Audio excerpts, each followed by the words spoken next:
Ladies and gentlemen, please welcome Steve Jones.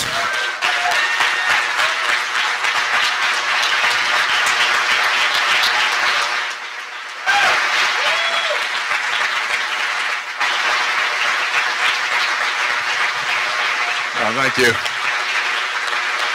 Thank you. Okay, I'm going to keep it together this time. Thank you so much. Thank you, David. Thank you, Sundance. So this is, know this, but part of our Indiegogo campaign is that we offer the ability for people who couldn't be here today to see the film with you, that they could actually stream it live while you were watching it, and for a donation. And then, if they did stream it live through the advanced technology, that they would be able to now watch the Q&A live as well. So I don't think this has ever happened here. So we're going to get to that really quickly, but before we do, there's one member of the crew I want to bring down, and then we want to do a quick shout out to many of the crew that are here, and then we'll get right to it. And so I want to bring down my right-hand man on this film, and actually one of my right-hand men on my last film that was here, The Interrupters. Did a phenomenal job, Zach Piper, producer.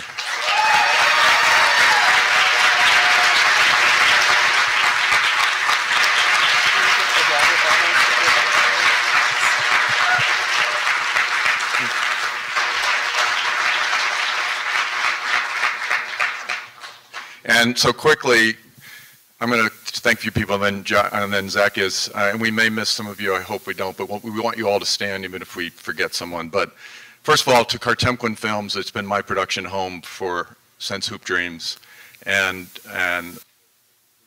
you know, team there, and specifically Gordon Quinn and Justine Nagin, who were the executive producers on this.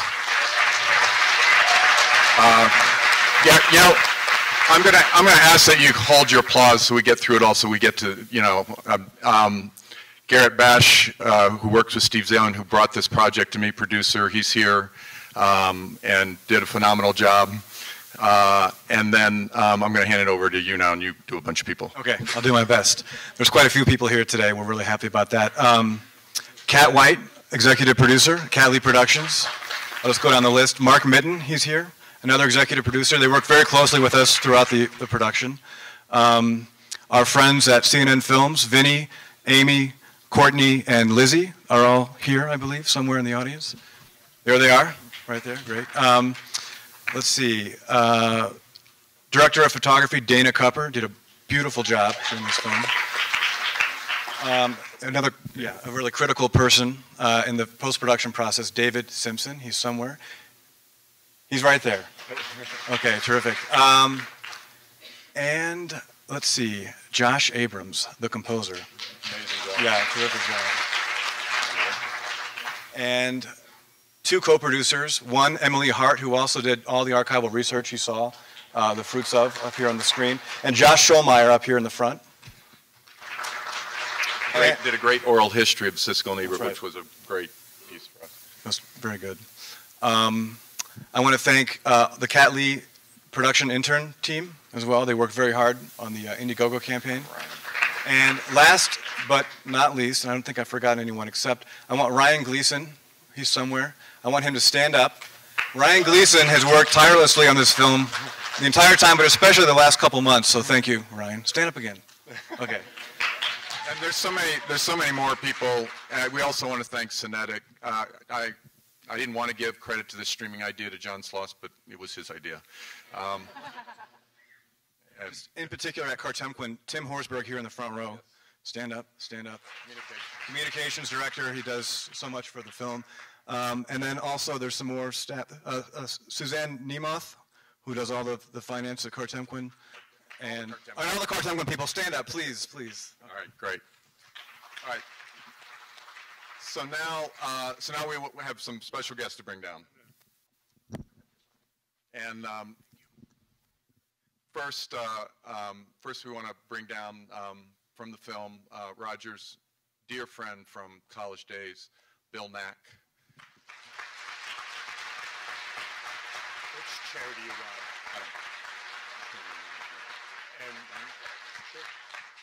And then we have Gene Siskel's wife. This is the first time she's ever appeared in a film on any of this, Marlene Iglitzen.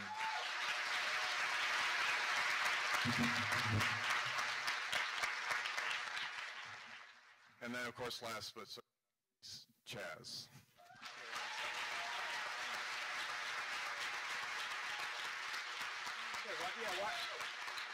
Steve, why don't you sit in the middle? Yeah, sit.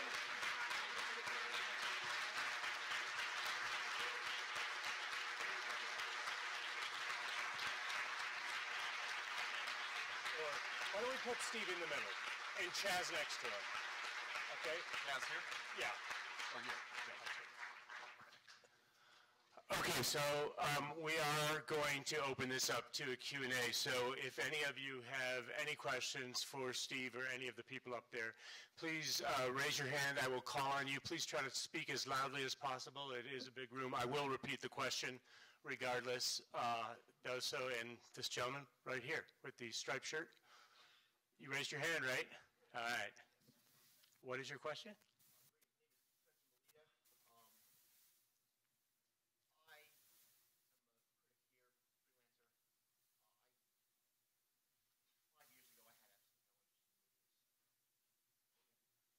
Not even he would like,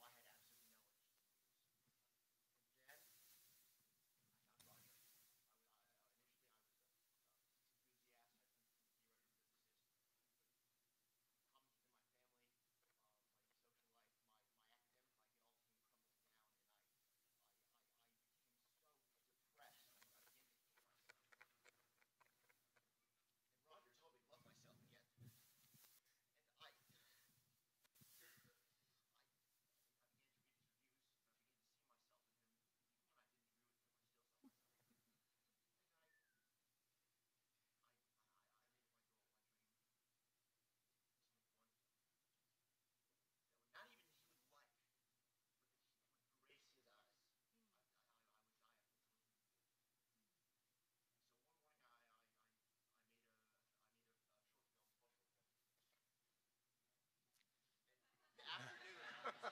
Hey, So sorry, everybody.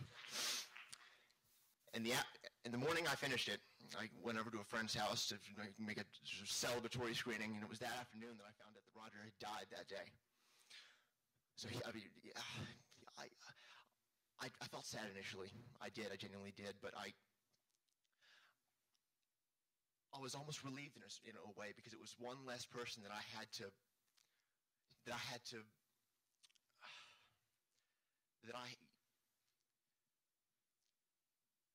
say again? I know.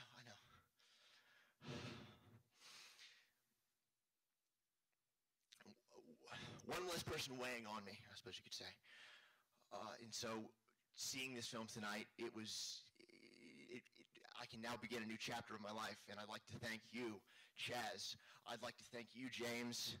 I'd like to thank all of you. I'd like to thank Roger for saving me and for saving everybody here, for giving us the courage to take lives that we didn't know we deserved. Thank you very much.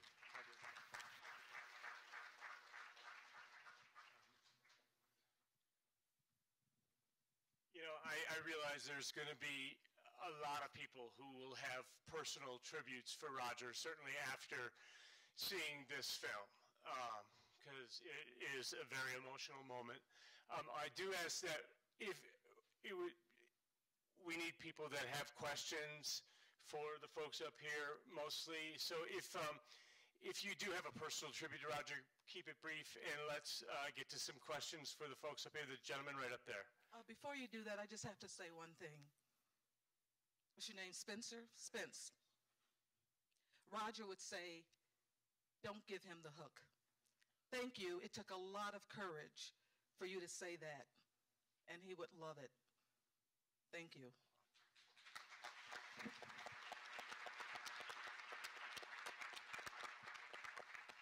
Sure, the gentleman back there.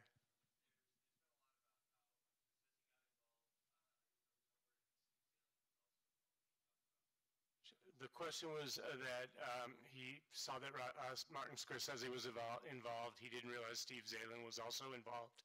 And would Steve talk about that?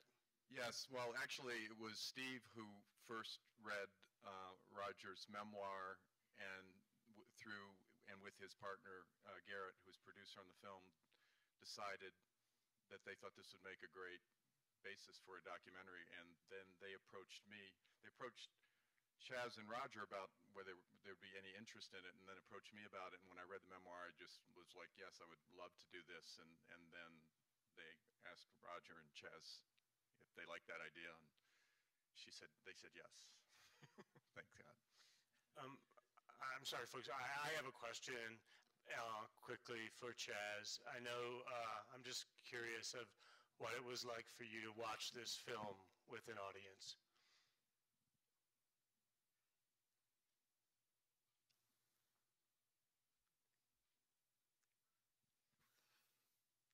It was emotional.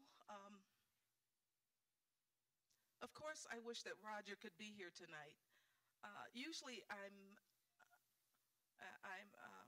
usually a pretty extemporaneous speaker, but I wrote something just in case I wouldn't be able to think, which my brain is in a freeze right now. I can't think, so I would like to say, read this. Roger was all about the viewers. He sat and watched from their seats. He allowed himself to be touched and transformed by movies. He sought to share the transformational qualities of film and how it touched and transformed him as a viewer. He would be so embarrassed to be here with all of this attention because he was a modest man. But I speak for myself when I say to Steve, thank you.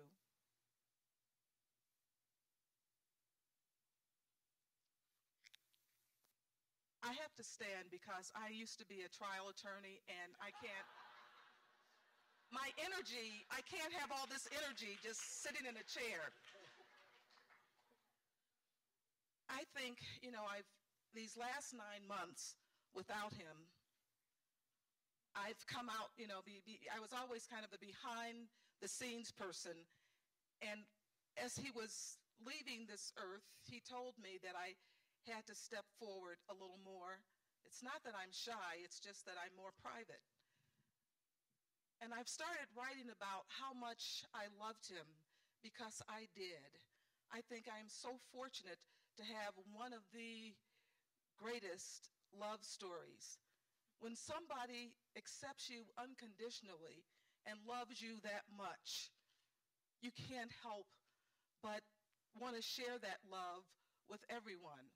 And one of the things people would say, oh, she's a saint, she took care of him, and she did that, and I did all of that, but what they don't know is how much my heart grew from having been with him for those years, for having loved him, for having taken care of him, for having him take care of me. About 2 years ago, even when Roger was really sick, I came down with appendicitis, and I didn't know what it was, and he had to rush me to the hospital. And they were used to us coming in the middle of the night with him in a wheelchair. Roger was very proud. I was in the wheelchair, and he was pushing me to show he was my man, and he was taking care of me. And why didn't you tell me that story in the film?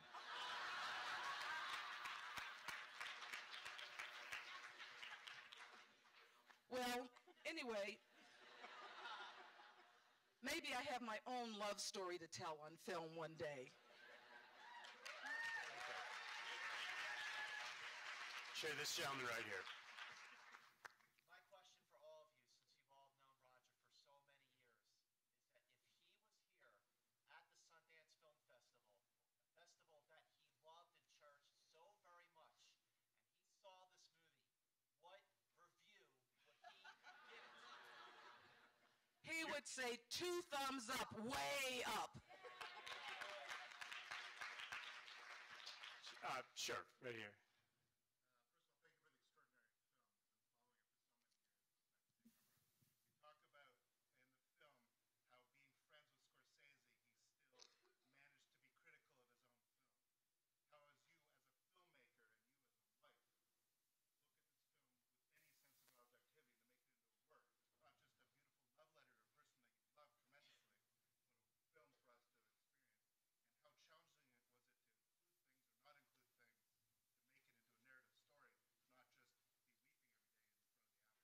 That was a great question. Did you all hear that in the back? Because I want to make sure you did. If not, okay.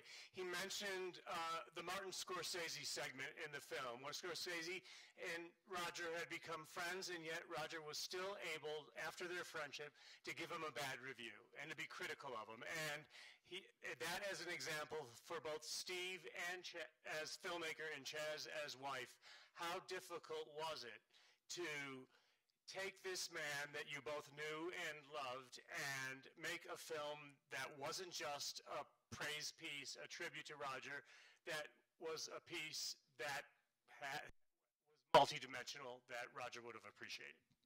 So who wants to go first? Chaz, you have the best answer for this, but I'll just say something real quick. I mean, I wouldn't have made this film if I didn't admire Roger. I had no interest in doing a film. Life's too short to do a film on someone you don't really admire in some way, I think, in a biography for me. But I also felt and knew that Roger wanted this to be a real portrait of the man, because when we started filming, he was the one that was saying, it's good you got suction. And he and Chaz told everyone that I wanted to interview by way of introduction to say, please cooperate with the film. And Bill can confirm this, and Marlene can too. They said, be candid. We want you to be candid. Well, during Roger's entire career as a film critic, he said that the films that touched people the most were when you really saw someone, warts and all, when you had a more authentic experience. And he said if he was going to participate in this film, he couldn't change the rules for himself. He had to allow full access. And actually, Roger gave me a note to give to Steve that said, Steve, when you're editing this film, imagine that I'm standing over your shoulder telling you, show the man, not the icon. Wow. All right, the gentleman all the way in the back there.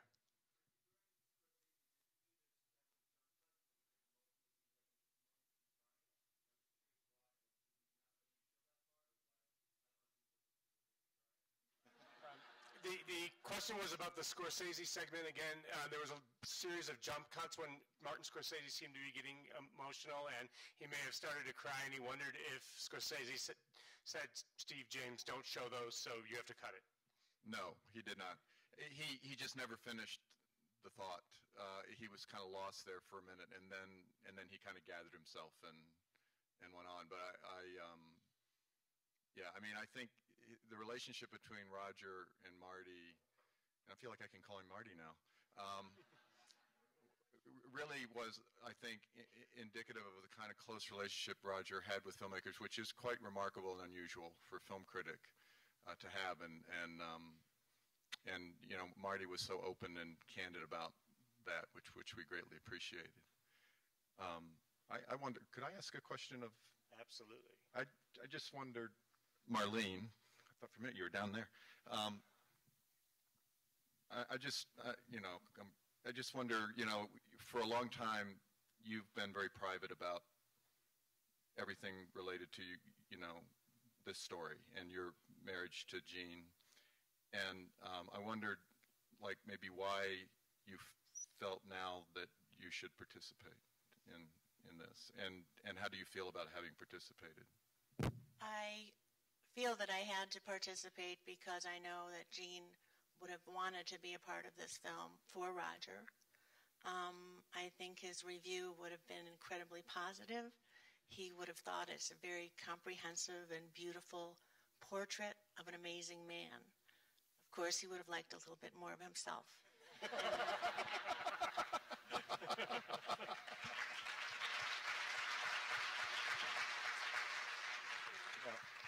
And you know, I want to say thank you, Marlene, for being open and honest and participating in the film.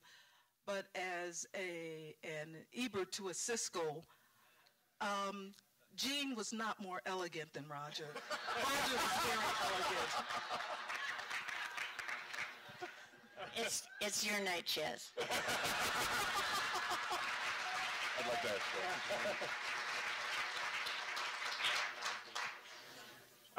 And by the way, Marlene and I love each other like sisters. I have a question for Bill, actually.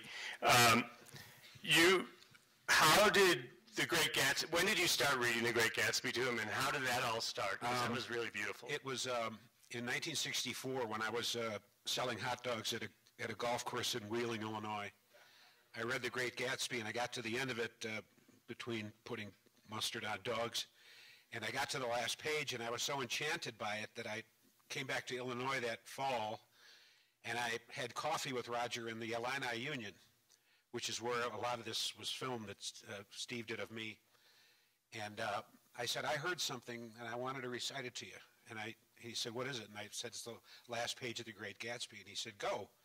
And so I did it. And so ever since then, he would ask me to do it, and I began to understand, and I first articulated it, I think, to Steve, was that Roger really kind of identified with Gatsby because they both were from the Middle West. They both made it big in a way, and both pursued the dream. And the essence of Gatsby is that the American dream is you can do anything you want. You can remake yourself. You can reinvent yourself. And Roger invented himself as a movie critic. And he became a TV star and the greatest film critic in America at the time. And so I think he really identified with Gatsby. And then, of course, the hook at the end is that Gatsby was murdered. And, you know, Roger had this kind of morbid way of looking at things occasionally, as Chaz pointed out. And he kind of carried that along with him because his father had died young. And I think that's what appealed to him about Gatsby. And the thing about it is that as time went on, we'd see each other periodically. He came up to me at his wedding at the Drake Hotel, and he said, I want you to do The Great Gatsby in front of my guests. There were about 1,000 people there. 300. It seemed like 1,000. And anyway, I said, really? And he said, yeah. He said, what would a wedding be without the Gatsby? So I stood up in front of this group of people, Royko and all these people, and I recited this thing. And back in 2003 or 4, when I got married to Carolyn, he was at our reception, and he said to me before it began in my house with about 40 people, he said, you're going to do the Gatsby, aren't you? And I said, no, Roger, I'm not going to do The Great Gatsby. I said, this is my wedding, and if I don't want to do it, I'm not going to do it. He said, what would a wedding be without Gatsby? And I said, that's what you said to me in your wedding in 1992. And he said, come on, you got to do it. And I said, just come on, leave it alone. And so halfway through dinner, he clinked a glass and stood up and said, the bridegroom will now recite the last page of The Great Gatsby. So I stood up and I did it again.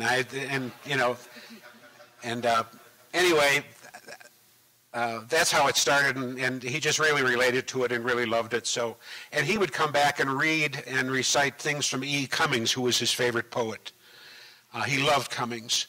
And at one point I memorized the entire love song of J. Alfred Prufrock by Eliot. And he said, give me the whole thing, 132 lines, and I did, and I started doing it at Rancho La Puerta, where Chaz and Roger and Carolyn and I vacationed periodically. And he, like Roger, orchestrated everything. He organized the whole recitation and stuff in front of spa guests and says, you got to do this, you got to do this. And anyway, that's another story. But anybody have any questions? Actually, I have to say I have a quick question for, I don't want to be the last one. Well, Won't you allow one more after mine, right. so I don't feel bad? Yes, absolutely. Go ahead. I have a question for Steve. Steve, I'm channeling Gene now. Gene would always ask a director, what is the master image in your mind, the frame of film in this documentary that best embodies your vision of what you hoped the film would be? Oh my God, this is payback, isn't it? So an image from this film that embodies it. God, I may need some help here.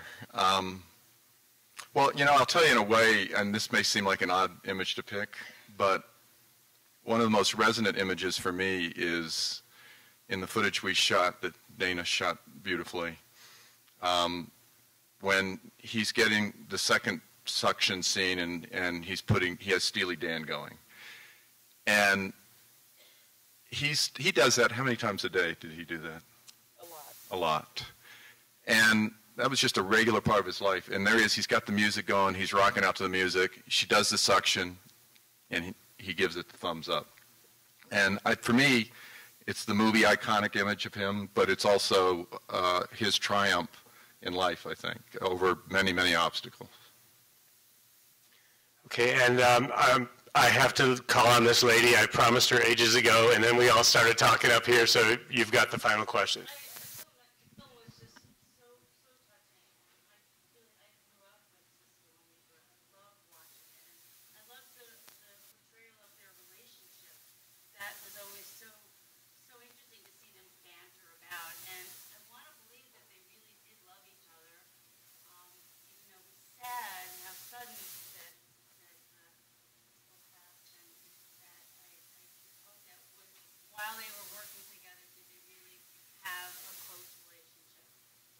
Her question was, she was very touched by the whole Gene Siskel, Roger Ebert, and their relationship and all of its layers. And she wondered, when they were working together, if they really did have a close relationship, and who should answer?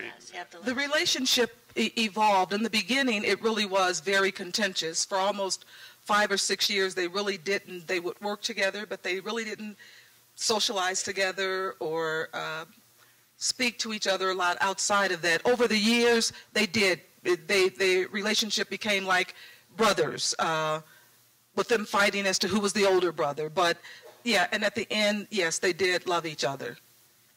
One of the things that I want to say about, and I want to give Marlene a chance to answer too, but I just want to say something. I was very touched when I sat down and I realized that sitting a few seats behind was Barbara Kopple, because her filmmaking was something that Roger really admired.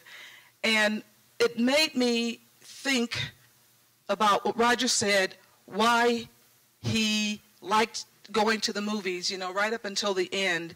He said for him, movies were not just about movies. They were really about, you know, the empathy machine of standing in someone else's shoes, allowing you to be a person of another race, of another gender, you know, living in a different country.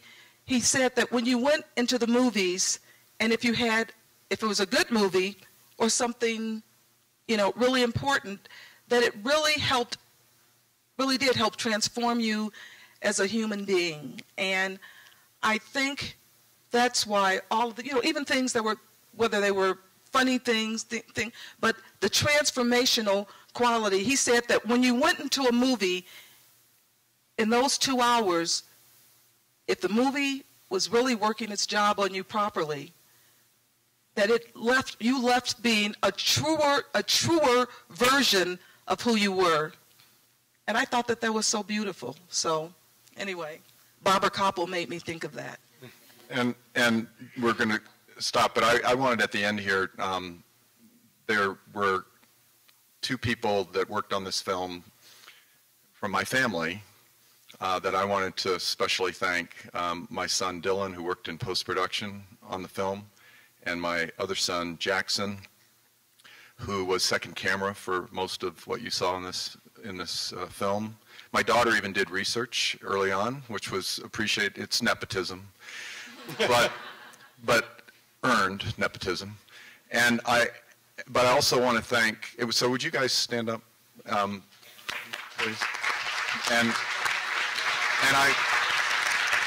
then lastly, I want to thank my wife, who is my Chaz, okay, for being with me for many, many years and being so supportive of me in my career and my personal life. I couldn't do any of this without her, so thank you. Okay, so on behalf of Sundance, okay. I have to have my family, who's my rock, stand as well. My daughter, Sonia Evans, my granddaughter, Raven Evans, and my son, Jay Smith.